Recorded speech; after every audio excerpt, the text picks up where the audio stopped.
Hey, Jason, Yes, Justin. you'll never guess how fitting my task was this morning. If we make it to chapter 3, again, we don't know. We might be stuck in 2 for a while. Yeah, But never if we know. make it to chapter 3, you'll never guess what I was doing today. I'm gonna guess surely not building a 90-foot idol. Not building the 90 okay. idol, but I was burning stuff. Oh, burning! Oh, you stoking a fiery furnace? Were you? Oh man, yeah. Okay. And I tried to get it 9 times hotter, or 7 7 times times rather. hotter? Yeah, 7 times hotter, but it didn't work. I did get some hair singed off though when I was adding some more stuff to the fire. It flared up, and the hairs on this wrist were singed off. And I was wearing a sweatshirt. The heat wave was enough to crispen my hair. It wasn't flame; it was heat that crisped into all of the little hairs. I'd say you maybe made it to 3 or 4 times hotter Well, than it was- normal, so you I was didn't quite get to close. 7. Not quite, but All right. Did your clothes smell like smoke when you were done? I don't know. I don't. This specific. Well, I was trying to stay away from this specific kind of smoke. Doesn't smell very bad. All right. But anyways. So where are we? Oh, that is a great question. We need to finish Daniel chapter 2, so we've got a little chapter 2 recap and then finish up chapter 2. So this will take us a recap of the first 30 verses of Daniel chapter 2. All right, so here it is in a nutshell. The king had a dream. The wise men had a bad day because they couldn't tell the king his dream, so they had a death sentence pronounced. Daniel had a plan, though, and God had the answer. I thought that was a pretty succinct summary of chapter 2, up to this part, up to thus far is what I'm trying to say, up to what we've covered so far. So the king's dream was troubling to him, and he set the task before the wise men of telling him what the dream was, so that then he could trust their interpretation. And they couldn't tell him what the dream was, so he was going to have them all executed. Daniel didn't like that plan, so he came up with another plan, and he and his 3 friends talked to God about it, and God showed him the way. So that pretty well gets us through verse 30 when Daniel reveals to the king that he has the answer. And here's the dream. We're ready for 31 to 35. This is Daniel telling the king what God showed him. You, O king, were looking, and behold, there was a single great statue. That statue, which was large and of extraordinary splendor, was standing in front of you, and its appearance was awesome. The head of that statue was made of fine gold, its breast and its arms of silver, its belly and thighs of bronze, its legs of iron, its feet partly of iron and partly of clay. You continued looking until a stone was cut out without hands, and it struck the statue on its feet of iron and clay and crushed them. Then the iron, the clay, the bronze, the silver, and the gold were crushed all at the same time and became like chaff from the summer threshing floors. And the wind carried them all away so that not a trace of them was found. But the stone that struck the statue became a great mountain and filled the whole earth. Okay. Boy, that's a grand dream. And we've talked about at the beginning of the chapter, did Nebuchadnezzar remember his dream, or was he troubled by a dream that he couldn't remember, and he set the magicians and everybody to the task of recalling that dream for him, hoping that it would ring true or that he would recognize it when he heard it? Or did he remember the dream in great detail and just set them to the task of revealing the dream so that he would know that they were telling the truth? And the text kind of allows for either one of those scenarios, really, when it comes right down to it. And so you'd like to, there's lots of stories in the Bible where you'd like to be a fly on the wall, right, and see what was going on. And this is kind of one of those times when Daniel starts speaking. And the king, whether he knows the dream in detail and he's hearing his dream recounted back to him, or whether as he hears this, he's saying, oh, that's what it was. That's what it was. Now I remember. Either way, seeing Nebuchadnezzar's expression probably would have been a neat expression to see, because he knows now that Daniel really can inform him about what the dream means, because he has revealed to him what the dream was. If you ever search for a picture of the statue that that the dream reveals, this is like, you'll see this one a million times. This picture comes up just all over the place, and ones that aren't this picture are very similar to it. I wonder why they're all so much alike. Well, we got the head of gold, we got the breast and arms of silver, the midsection there of bronze, the legs of iron, and then if you look close down at the bottom, you can see that it transitions into the feet where the iron and the clay are mixed together. So it's an interesting representation, and if we get into chapter 2, I wonder if there's any comparisons between, you know, the stature of the statue and what Nebuchadnezzar does next in chapter 3. I've always wondered if he got an idea by having this dream. Not that he should have, but here it goes. So the dream is revealed. Daniel has proven himself to be able to talk about the meaning of the dream because he reveals the content of the dream. Anything there? I mean, it's this kind of factual stuff. Not a lot of. There's more to talk about as we go into the next section when Daniel reveals the meaning of everything. And so here I feel like it's just kind of talking about the details of what the dream was. Yeah, well, I mean, other than that, I mean, there are some people that will take this and run with it and you know, try to make some things that don't really necessarily make all that much sense. I mean, but all of that is when we get into the interpretation of the dream. Right. And so, again, I think that, you know, we'll get into that after we read how Daniel interprets it. Right. So we'll just go there next and read the interpretation. So 36 through 43 gives the interpretation that Daniel reveals to Nebuchadnezzar. This was the dream. Now we will tell you its interpretation before the king. You, O king, are the King of kings, to whom the God of heaven has given the kingdom, the power, the strength, and the glory. And wherever the sons of men dwell, or the beasts of the field, or the birds of the sky, he has given them into your hand, and has caused you to rule them over them all. You are the head of gold.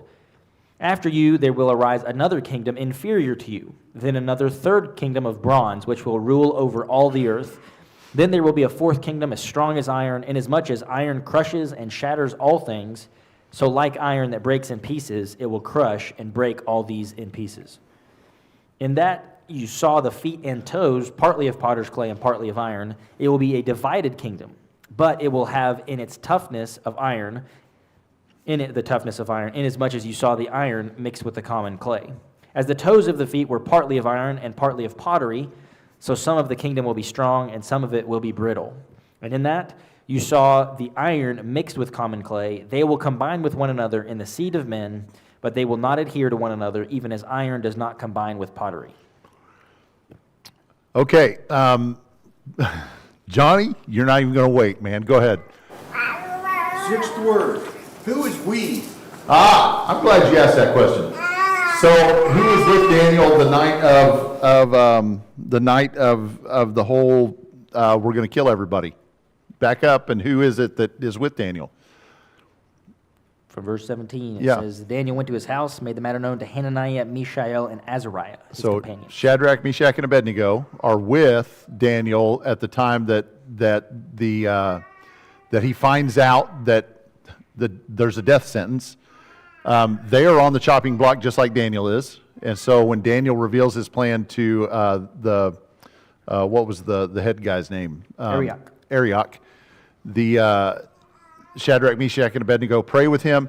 I fully suspect, though I can't prove it, that the dream was not revealed only to Daniel. I picture Daniel and his three friends and them vouching for every word that Daniel says, that they are in full agreement with everything that Daniel says, not just because Daniel told them, hey, God revealed to me this dream, but they were involved in the process all through the night. They were involved in the prayers all through the night. I believe that God revealed the dream to them, and Daniel is the spokesman for the group, and that Daniel, that they are in full agreement with Daniel as they go through this. Don? Pointed out last week, you know, Daniel gave everything to God. It came from God. So I think that you can't leave God out of that we. I think all of them are encompassed in that. And I agree with you, I tend to agree with you also that they were all told. But I think God would be the master part of that whole thing, though. Yeah, I think you're exactly right. From verse 37, he mentions God all the way through, but, and so, yeah, I think you're right that Daniel is including God as the source, but Daniel recognizes that he is the spokesman, the mouthpiece. Chuck? I like the way, Daniel has already told Nebuchadnezzar that I didn't pick this up on my own. Right. God gave me this. And then, here he tells Nebuchadnezzar, God has given you your position. What you have, what you've accomplished, it's from God. Yeah. You didn't do this on your own. Exactly right. Yeah. So Daniel, every step along the way, points to God for Nebuchadnezzar's position, for the revelation of the dream itself, for the meaning of the dream, for the future events that are going to take place. That all of this is being directed by God. And so God, he just flat out says that God has revealed to you what is going to take place in the future. So, Greg? Other possibility, there's a thing called the royal we, The royal we. and Yeah. it wasn't Daniel's interpretation, it was God's interpretation. Yeah. And I think you're exactly right. Daniel, in his humility, Daniel would never say, "Now I will tell you the interpretation before the king." That would be arrogant. And so even if Daniel is standing alone before the king and the other three friends were not brought in, which is a possibility, and I wouldn't argue with anybody who reads the situation that way, but I think even Daniel standing alone before the king would probably use the word we. And we do that even in our own vernacular today. We use that word in that way. Johnny? I do think this is a prime example to us that when we have difficult things in our lives, that we share it with others to pray with us. 100%. Yeah. Daniel in no way wanted to face this difficult task alone. And so from the very beginning, as soon as he finds out what the task is, he rallies his friends around him who are believers in the way we would say it, and sets them to the task of praying. And so they are, whether or not they're standing there with him as he is revealing the meaning to the king, and whether or not they were a part of the revelation of God may have just revealed it to Daniel, and Daniel has told the friends, and that's a possibility. But whether or not, whichever way that played out, Daniel is including them as part of the solution because they were there with him praying the whole time. And so it's not Daniel's revelation, it's not Daniel's meaning, it's not Daniel's interpretation. All of this is a group effort that was embarked upon from the beginning with one another. And I think that's a great point, and that's a great lesson for us to learn. I think it's a great detail for us to pull out and think about, that regardless of the difficulty of our situation, we have a group of people that we can rally with that can be on our side praying for us. Okay, so the interpretation in its dream, or the interpretation. So one of the books that was very helpful in getting all this down is written by Jim McGuigan, and it's not a long book. It's like 70 pages or something like that for the whole book of Daniel. His whole book on Daniel is about 70 pages. He spends 5 pages on this interpretation, which is like almost 10% of the book that he wrote is just on this 6 or 8 verses or whatever this is. So this is a significant event in the book of Daniel. And not only that, it's a significant event in the Bible itself. It's a significant event, I think, in world history, from what it reveals and the time frame in which those things are revealed. And if you'll remember back a couple of weeks ago to the introduction, one of kind of the delineating factors about Are you a conservative Bible scholar or are you a liberal Bible scholar? Not the way that we in the church use the word or in politics use the word liberal and conservative. That's a whole different classification of the use of those two words. I mean, in the broad sense of the words, in the scholarly world, if you're a conservative Bible scholar, you date Daniel at the time of the captivity. If you're a liberal Bible scholar, you date it in about the second, maybe mid-second to early 1st century BC. And the reason you do that is because you don't believe in predictive prophecy. And you don't believe that anybody can know anything ahead of time because you don't believe in miracles. And that's what it means to be, in the broader sense, a liberal Bible scholar. You think the Bible's a pretty good book, but miracles are kind of for people that don't know any better.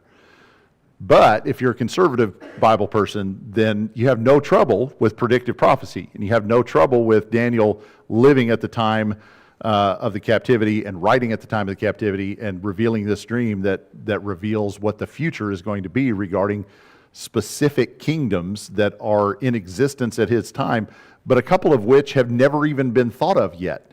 It's one thing if we could say, if you made a prediction today that someday China was going to be the sole world power, that they were going to take over the world, and then that happens sometime in the future, that's not too big of a stretch because of what we know about China right now and their population and their military and all those things. But to pick a country that has never even been formed yet and to say that they are going to be the world power and it's going to happen 500 years from now, and you get that right, that's a whole different thing. And so a couple of these kingdoms that are mentioned are kind of beginning during the time of Daniel's prophecy, but then you get to like the Greeks and you get to the Romans, and they're nowhere. They're not even thought of yet. But he describes them, and they are present in this prophecy.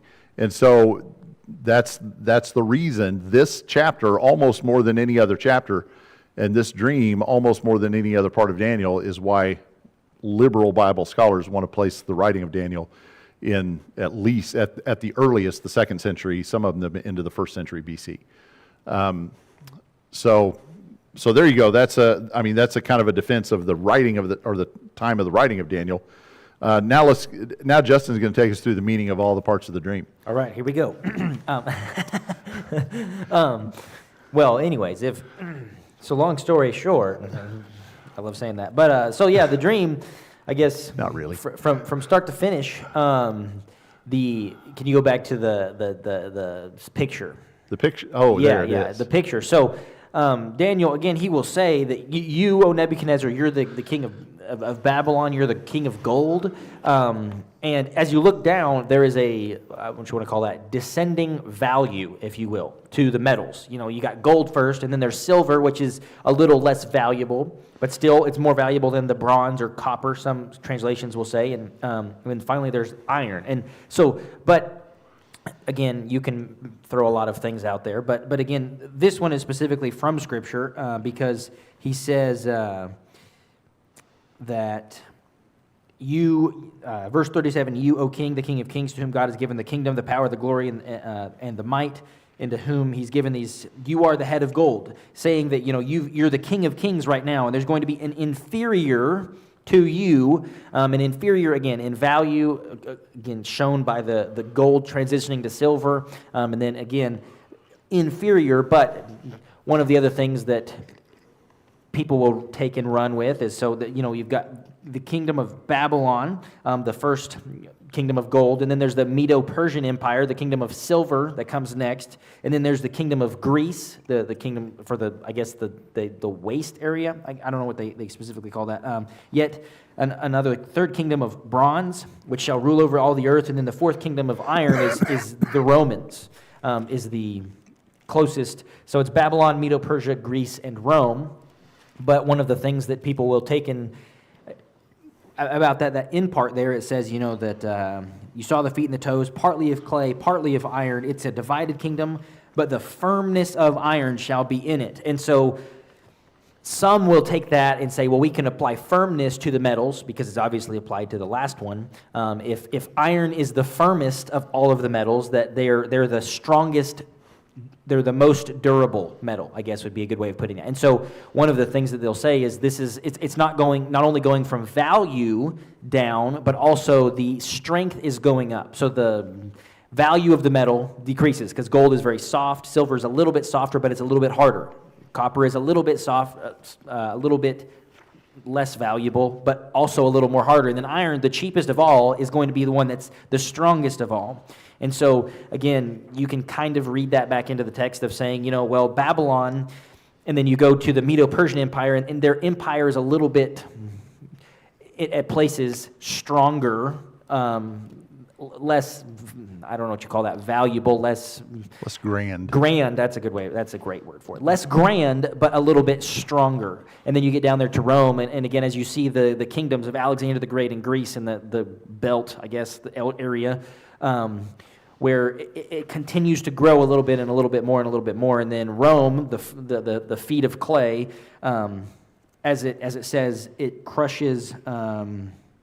The feet and the toes were partly of clay and partly of iron. It'd be partly strong and partly brittle, and that's kind of shown in the way that Rome took over all of the different kingdoms, and it wasn't meshed in, and you even see that in the time of Christ, that it's partly, they're strong because they have a strong might, but they're also weak because they're not the sole dictatorship, if you will. The Jews have somewhat of their own power system. They have Jesus goes to the high priest, and the Jews have their own. There's different metaphors in there for how these metals are also going to be mixed in, and partly of stone, partly of clay. And Jason can tell us all the history that goes into all this. So. Well, and I like what you said. The value, sort of the value of each kingdom, maybe in some sense decreases. Rome. As the legs of iron, Rome was really good at conquering nations and going out and squashing rebellions and that kind of thing, but they weren't great at assimilating other kingdoms into their own. They basically allowed other kingdoms to keep their identity, as they did with the Jews, which we read about all through the New Testament. They allowed them to keep their God. They allowed them to keep their customs and all those things, which on the one hand kind of mollified the people, but on the other hand also let them keep their own identity so that they were prone to rebel. That's what allowed them to be so huge with so few members of any standing armies anywhere. Yeah. They didn't truly try to upset the cart. They tried to let them think, okay, it's not so bad. Yeah. We still have our temple, blah, blah, blah, blah. Yeah, and that work that allowed them to expand and allowed them to be a kingdom that lasted for a much longer time than the previous kingdoms before that. And really, when you think about kind of the Babylonian, the Medo-Persian, the Greek Empire, the empire that Babylon replaced was the Assyrian Empire. The Assyrian Empire had lasted for hundreds of years. For hundreds of years there was an Assyrian Empire, and they kind of waxed and waned. They were stronger at times than at others, but they had been in existence for a long time until Babylon came along and wiped them out. Babylon doesn't exist very long as a kingdom. I mean, Nebuchadnezzar's father kind of starts that rule. Nebuchadnezzar follows it, and it trails off very quickly. Same with the Medo-Persian Empire. It kind of has a really quick build-up and decline. The Greek Empire basically existed under Alexander the Great, but once he died, it divided up into 4 smaller kingdoms that weren't able to sustain the rule because of that one great king that they had. And then along came the Roman Empire, and the Roman Empire was able to build an empire that lasted for a long, long time. So that's why the legs are longer than everything. The legs are longer than everything else. And so one of the things that I think gets us, one of the things that can get us into trouble with these type of things, in not just in this story, but in lots of Bible stories, especially when we're looking at prophecy and interpretive things, is trying to read too much detail into any given prophecy.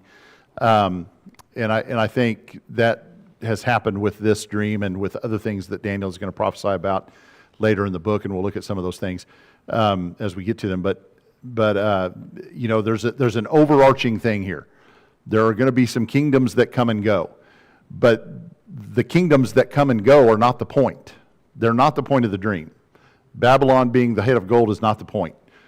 The Greeks being the belt of bronze is not the point. The Romans being the iron, that's not the point. Those are sort of waypoints, markers along the way to demonstrate that we have credibility in what the point really is. Sort of like Daniel being able to tell the dream gives him credibility that he can tell the interpretation.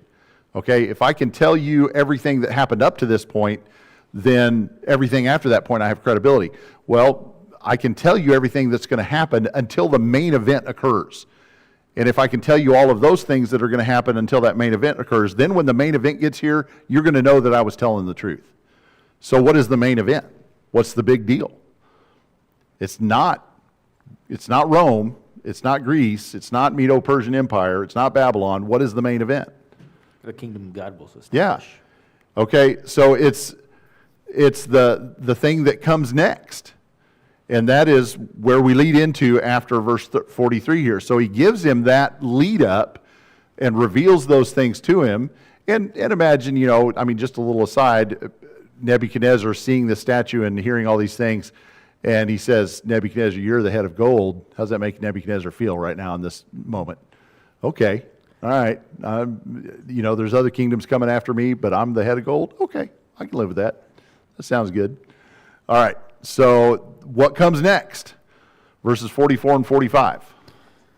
In the days of those kings, the God of heaven will set up a kingdom which will never be destroyed. And that kingdom will not be left for another people. It will crush and put an end to all these kingdoms, but it will itself endure forever. Inasmuch as you saw that a stone was cut out of the mountain without hands, and that is crushed the iron, the bronze, the clay, the silver, and the gold, the great God has made known to the king what will happen, or what will take place in the future. So the dream is true, and its interpretation is trustworthy. All right. So a kingdom which will never be destroyed. And understand that we just had a revelation of about, for sure 500 years of history, but really 1,500 years of history almost, if you go to the very end of what would have been considered the Roman Empire. But stuff is going to happen before the very end of that empire that has to do with this rock that's going to come out of heaven. And so, for sure, we've had revealed to us 500 years of history, and that includes the rise and fall of 4 or 5 kingdoms. And now, there's a kingdom coming that will not be destroyed. There is an eternal, an everlasting, a permanent kingdom that is coming. And that is a remarkable thing for any king to consider. If you're thinking about legacy, if you're thinking about what you're going to leave behind after you, if you're thinking about your own greatness and your own role in history as the king, to find out that you're the head of gold, but there's something coming that's going to crush that is going to last far beyond my own reach, far beyond my own influence. That had to be an interesting detail for Nebuchadnezzar to hear. Well, I think one of the other things I wanted to mention very briefly, because we're not quite through chapter 2 yet, but one of the things that has also been, again, kind of read back into the text, and we don't want to overshoot too much, but one of the things that he says here, in those days the kingdom will set up a kingdom that will never be destroyed. It won't be left for to another people. And so, again, back at the statue, one of the things that people have made a little bit of comparisons to and parallels, and again, this is something that we're reading back into the text, but I think it's something that really is just, at least to me, highlighting the main point, as we've been talking about this entire time, that, the kingdom of Babylon lasted a very short period of time. And if you count from its inception to the time it's overthrown, it's a very short period of time. Again, Nebuchadnezzar, his son, is going to be, overthrown in chapter 5, I think. At the end of chapter 5, his son, the kingdom of Babylon, won't last. I think it's 3 generations or so, maybe 4. But then after that, it's also been stated at least a little bit that the kingdoms slowly get longer. Again, if you count Greece and then Alexander and then all the times it was a bunch of different kingdoms, if you lump that in there, the length of kingdoms slowly gets longer as you come down the list. It's a little bit longer, and then a little bit longer, and then a little bit longer. But when the rock comes, it doesn't matter how long the other ones were. They're going to be shattered to pieces, and this rock is never going to leave. It's never going to be destroyed. It's never going to be taken over. Another thing that was highlighted, at least in some of the readings that I did, was the fact that this kingdom, when it comes in, all of the previous kingdoms were taken over by the kingdom that follows them, militarily overcoming them, overwhelming them. You know, Babylon will be overwhelmed by the Medo-Persian Empire. The Medo-Persian Empire will be overwhelmed by Alexander, you know, and all of the different Greek empire that will come after them. And the same with Rome. There's a military takeover of one kingdom to the next. But I think, and again, this is my own kind of speculations, but it says, you know, this in the days of the kingdom of God, this when it sets it up, it shall not be destroyed. Verse 45, and just as you saw that the stone was cut from a mountain by no human hands. I think, at least in a little bit, that is showing that it is a kingdom established by God, and it is not, again, this is my own 100% speculation, but that when it says made by hands, I read that as an indication that this kingdom is not going to be established like any other kingdom. This kingdom is going to be established by God. And so the Jews, you know, in Jesus' day, that Simon the Zealot was reading this passage going, all right, amen, I've read this, I've looked at this. It looks like the Messiah is Jesus, he's the Christ, he has come to set up this kingdom that Daniel has prophesied about, and we're going to shatter the Roman Empire. We're going to shatter all these other kingdoms. And militarily, we're going to destroy all of the things that have come before us, and our great nation of Israel is going to reign victorious because that's who he's talking about here.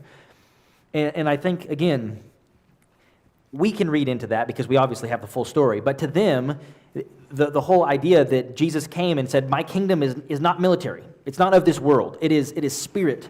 It is of God. And this is the kingdom that we're talking about. And it is a kingdom not made with hands, not militarily going to overwhelm these other kingdoms. The point of this at the end, the mountain, the rock being smashing into all these other kingdoms, is not that the kingdom of God is going to come in and just wipe out all of these other kingdoms. It's the kingdom of God is going to come. It's going to fill the earth. And there's going to be no boundaries, no borders that can contain it, can contain the kingdom of God, because it is going to go to all the people, to all the nations, as Jesus said, go into all of the nations. My kingdom is set up, and it will supersede, you know, again, because a Christian's ultimate loyalty is to Jesus, is to the King of Kings, Jesus. And so when it's talking about breaking up these other nations, it's more along the fact that the people in these nations are going to be citizens, as Paul will say, of my kingdom and no longer of theirs.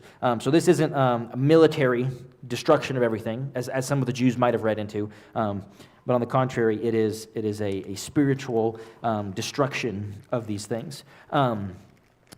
The other things that I wrote up there, the kingdom of heaven is at hand. That's what John the Baptist will say. It's at hand. And Jesus, I believe Matthew 4:17 will reiterate that statement. And Jesus' his own words will say the kingdom of heaven is here. Luke 7:21 says the kingdom of heaven, you no longer need to look for it because it is in your midst. And so Jesus saying that this is the kingdom. This is that rock that will never be shaken. This is that thing. This is that rock that is made by no human hands. And again, when you're looking at trying to interpret the dream, that has to be the ultimate fulfillment of Jesus coming in that kingdom. And so again, as Jason was saying, sometimes people will try to pick this apart and make random guesses about what these nations were. But if Jesus is not the rock that's coming in at this time, then we've missed our interpretation. We've missed it. The word kingdom, we studied kingdom, what, 2 years ago? 2 years ago. So kingdom, church, and body are all the same. Right. All mean the same. So the body of Christ, the church of Christ, is what dismantled Rome. So, It has outlasted Rome, for sure. It is the model kingdom. It is the kingdom that outlasts them all because it's the one that has been sustained. Yep.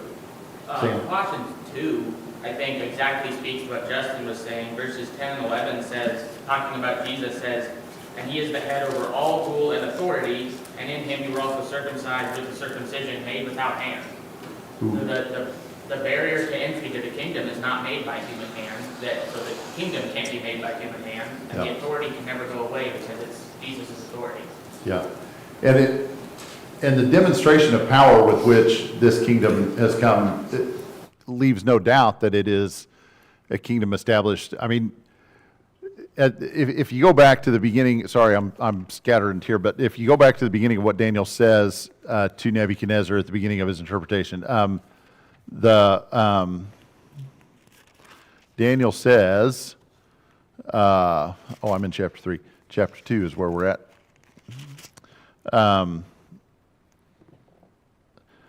Sorry, this was a dream. You, O king, are the king of kings, to whom God, the God of heaven, has given the kingdom, the power, the strength, and the glory.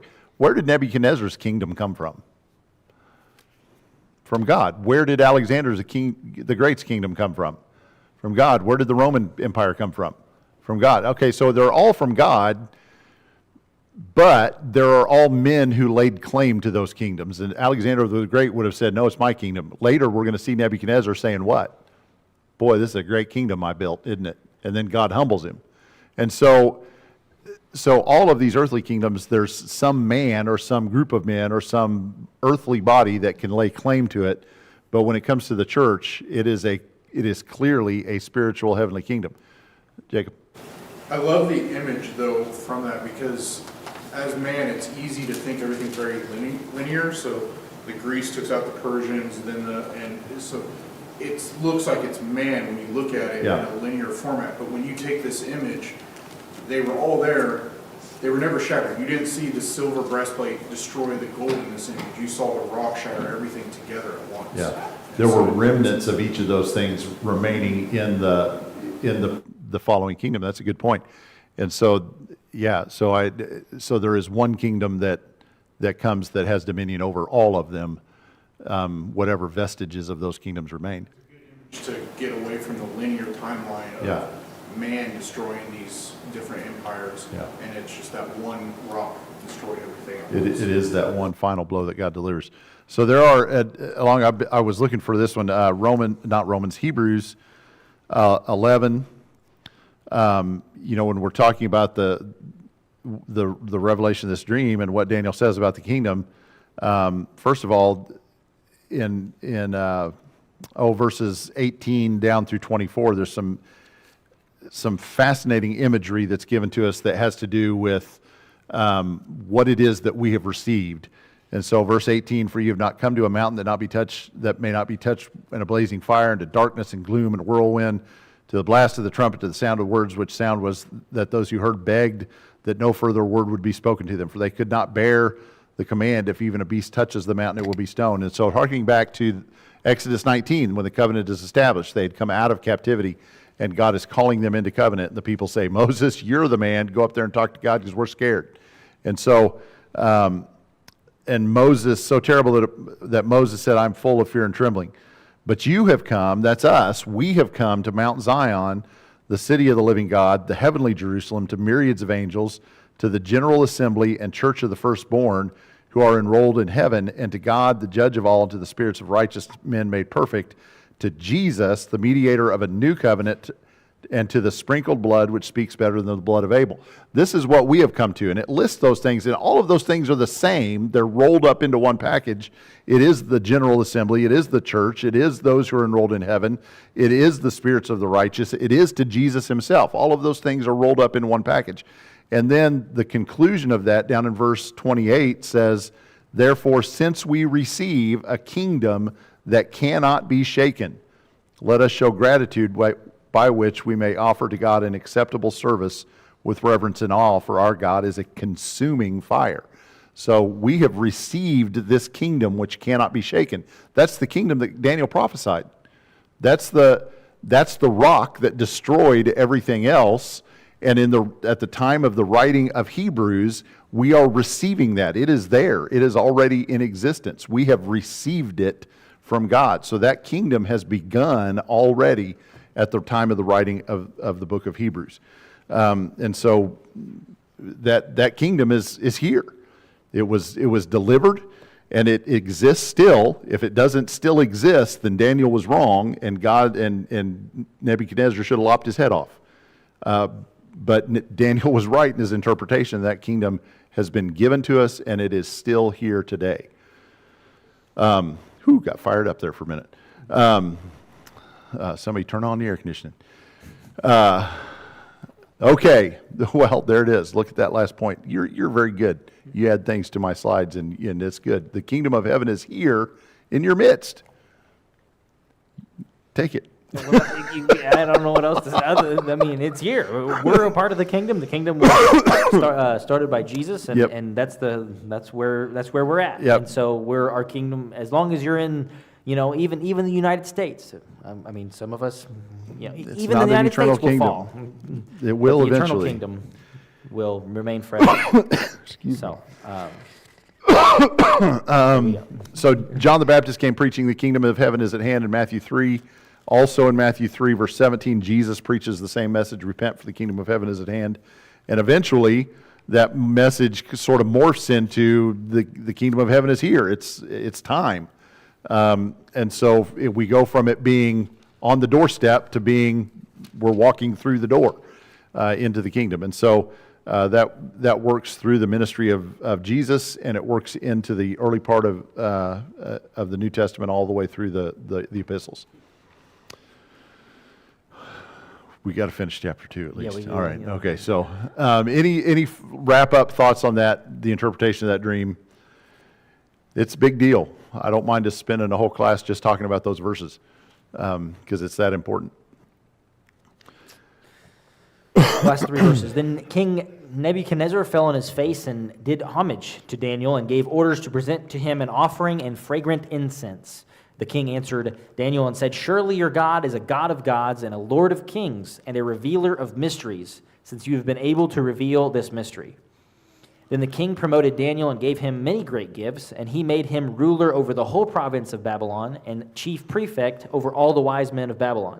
And Daniel made request of the king, and he appointed Shadrach, Meshach, and Abednego over the administration of the province of Babylon, while Daniel was at the king's court. All right. Yes, Mr. Tim. That really speaks to the fact that Nebuchadnezzar knew his dreams. Because he wouldn't be flabbergasted or fall prostrate just because someone said, well, this is going to happen, this is going to happen. No, I think he was stunned by the fact that Daniel knew exactly what he dreamed, word for word. And I think that is highly likely. The only response I would have to that is if we're talking about something that's been revealed by God, then for Daniel to speak the words of what the dream was about and those words to ring true to Nebuchadnezzar in a way that I couldn't remember what the dream was, but now that you're telling me what it was, I know that's what you said because I know that's true. Just as, the fact that Daniel knows the dream gives him credibility to be able to interpret the dream, but the idea of interpreting the dream, it's obvious that he knows what he's talking about. So I think you're right, and I love the king's response. I'm conflicted about Nebuchadnezzar. The more I learn about him and the more I study him, there are times when I want to root for him. I want to be on his side, and I want to really, really say that he's taking good steps in the right direction. And we see that in this chapter. I think we see it in the next chapter. And this is a remarkable thing for a king who is sovereign in his rule to go from yesterday I had pronounced this man's death because he was one of my wise men and I saw no value in him. And today he comes to me with this information, and today I, as king who is sovereign, have fallen down before this man to demonstrate that I respect what he has said to me. So, that tells me something about Nebuchadnezzar. I don't think he's a hero. I don't think he's a great guy, but he does some good things. He's human, and he sometimes even recognizes that he's human. I don't think he always. I don't think he recognizes that he's human through the whole thing. Sometimes he thinks he's a cow. Sometimes he thinks he's a god. But he has his moments of complete buffoonery, and he has his moments of really good things that he does. And I think this is a moment of doing something really, really good. I thought your hand was up, Don. Do you have something to say? I was just going to say that the point is he's a king at this time, and the nation that he's over, or the empire that he has, he's worshiping several different gods. Oh, yeah. But he recognizes that Daniel's God is the God, or the God of all gods. Yeah. He's pointing that out, that he's more powerful than the rest of them. Right. Is what he's saying. but he still believes in the other one, so. He Yes. he hasn't got the whole picture yet, so. Yeah, and that's something that I hope to kind of develop that thought later in our next installment as we look at even what happens later. So I think you make a good point, and he's definitely. I mean, I definitely still have to put him as, not a believer as we would consider believers to be under the old law, but he's closer today than he was yesterday. I mean, that's good. Of that at times. Big time. He loses sight of it at times. Things are gonna get cooking here in a minute. So I like the king's response. I don't have any problem with the way he responds to it. Now, does he go maybe a little bit too far when he falls on his face and this word did homage? You got any Hebrew for us on that one? No. No, okay, I don't either. But is this getting close to worshiping Daniel in some way that Daniel would not be comfortable with, obviously? But does he take it too far here by giving Daniel too much credit? By his words, he gives credit to God, but by his actions and bowing before Daniel, does he give credit to Daniel? I'm not sure. So I think he's better. I like him better at the end of the story than I liked him at the beginning. And I'm going to like him better at the end of the next story than I liked him at the beginning. And I'm going to like him better at the end of the next story than I liked him at the beginning. So all along the way, Nebuchadnezzar takes steps in the right direction. We'll ask at the end of those steps, were they enough? Was it far enough? We'll see. All right, Daniel looks out for his buddies. Yeah, I just kind of threw that in there because Yeah. at the end, verse 49, because after this, verse 48 says the king gave Daniel high honors, many gifts, and made him ruler over the whole province, and made him ruler, the chief prefect over all the wise men of Babylon. One of the things that I think was very far-fetched, and again, I say that interestingly, far-fetched is that some people will try to say that the wise men, the magi, if you will, that visit Jesus at his birth, were part of the heritage that Daniel left behind in Babylon, because Babylon is off, to the east yeah. where these wise men come from. And so some will try to make the connections that these wise men were still in some way following the heritage of Daniel, and that's how they knew about Jesus, and that's why they were there. That could be, could not be, I don't know. But we do know that Daniel was the chief prefect over the wise men. He made this request of the king, and he said, hey, I got some buddies that were helping me out, whether, again, it was likely that they were probably there with him, when he was interpreting this dream and talking with the king, but Daniel made this request of the king, and he didn't forget his buddies, and, but this, I think, let me see here, this is the first time, I believe so, that they are referred to by their Babylonian names. Instead of their Jewish think names. you're right, yeah. Verse 17, it's still, Hananiah, Mishael, and Azariah. And then at the end of chapter 2, it says Shadrach, Meshach, and Abednego. And that could have something to do with their official appointment by the king to take an official role, is that they take new names for that. And I think, too, it's good to point out, Daniel, in verse 48, Daniel is given tremendous authority.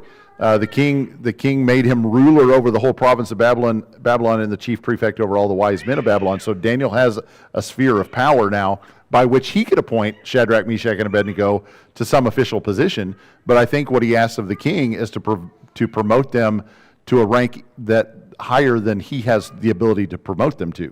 It's not just within the idea of being over the wise men, where he could promote them within that rank, but he appoints them to administrators in an official government capacity. And so I think that demonstrates there, too, that the king had to act to give them authority that Daniel didn't have the authority to give them himself. Don? Working in this. Oh, for sure. It's working in this Yeah. whole situation. I keep thinking of the book of Esther every time I'm reading down through this, but for such a time as this. Yep, God put them there for that specific purpose. That's 100%. I like it. Oh, look at that point. What a great point. There you go. John. Yeah. All right. There you go. So God's sovereignty is on full display throughout the entire chapter, really throughout the entire book. I mean, that's kind of what the whole book of Daniel is about, is God's sovereignty. But boy, in this chapter, it's on full display.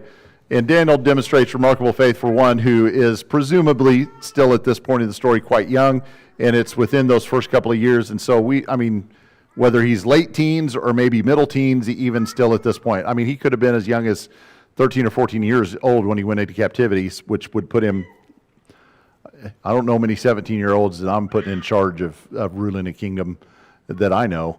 But Daniel has demonstrated tremendous faith for one who is so young, and he has demonstrated the ability to handle tremendous responsibility for one who is so young. So I think I don't have any problem with it. Huh?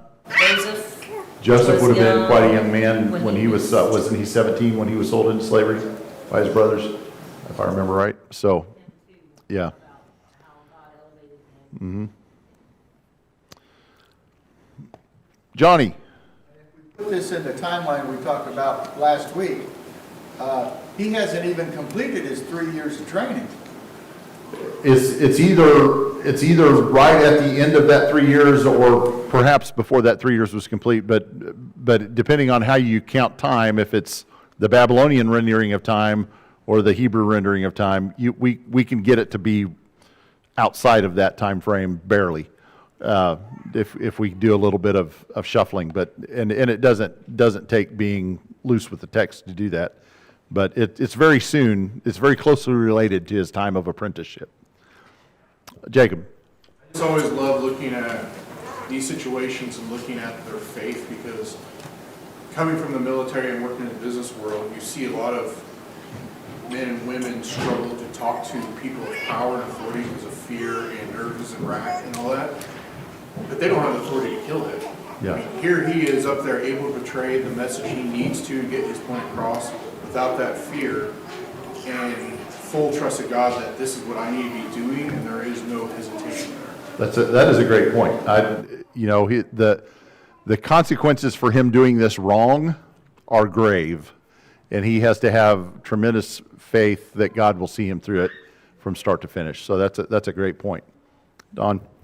That I was looking at here in front of me a little bit, it says that as far as the years, it says, however, Babylonians counted the first year of any king as his year of ascension. Right. The table below, so it's almost like the first year was absent. The first year, like we would not, so if you got hired at a company in July, then you wouldn't count from July to December as your first year. You would say that was your introduction, and then from January to December would be your first year. So we kind of don't count time that way, but that's the way the Babylonians would have counted time with the ascension of their kings. So if he's in but the Hebrews counted it just the opposite. If you were there for a part of a year, we count that as a whole year.